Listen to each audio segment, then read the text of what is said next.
Unfortunately, we have to go through this every election year here in Illinois, and this election year is no different.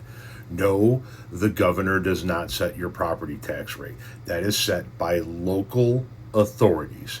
And if it is Darren Bailey that you want to be our next governor, Republican Darren Bailey, then you have to remember that Darren Bailey himself voted, where he was an elected official in Southern Illinois, to raise taxes by 81%. This person left this comment on a video, not mine, somebody else's. My property taxes have raised from $9,000 a year to $22,000 a year under Pritzker. $22,000 per year on the home that I own. You can see there was a video response to it. That would be this video.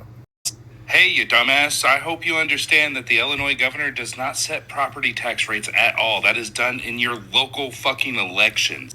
And that dumbass Bailey that you're over there defending talking about these property taxes, he has voted in favor of raising property taxes every single time he has had an opportunity to vote on property taxes. So if what you want to bitch about is property taxes, Bailey is the one you need to be holding to account, not Pritzker. Pritzker's never signed an increase to your property taxes. Now here's Darren Bailey talking about how the property taxes are too high. Just one of many things he's talking about in a brief clip. For too long, Illinois has been run by people who don't live with the consequences of their decisions.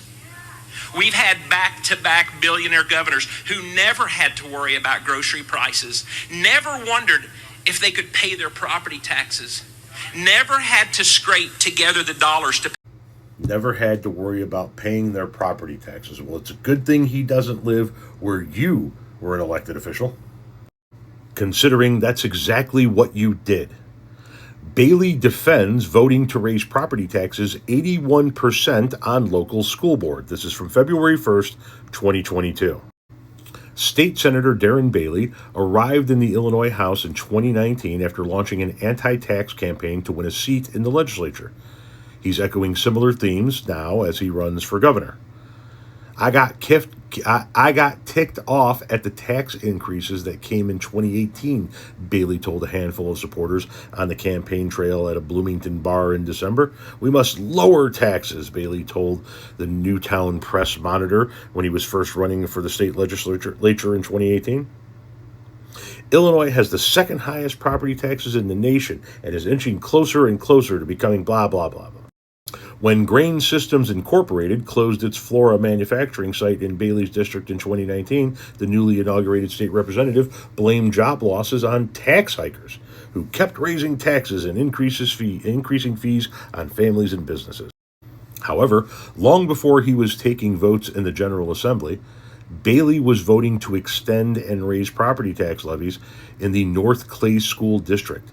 Tax records at the Clay County Treasurer's Office and the Illinois Department of Revenue show that from 1996 to 2012, Bailey voted to raise the property tax levy by a combined 81%. Chicago Public Schools showed more fiscal restraint, raising its property tax levy by 57% over that same period.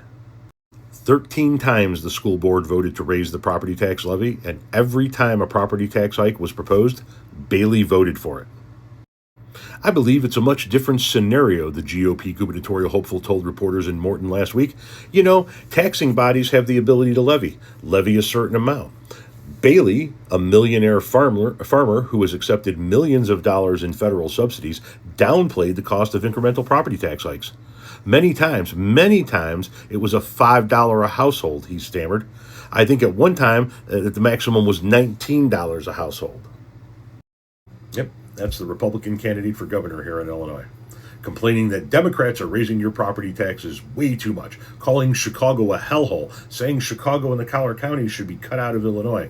But he himself voted 13 times to raise taxes on the people in his district by 81%.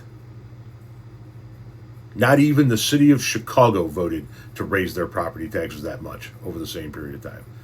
You going to listen to this fucking guy? You going to vote for this fucking piece of shit? If so, you're an idiot.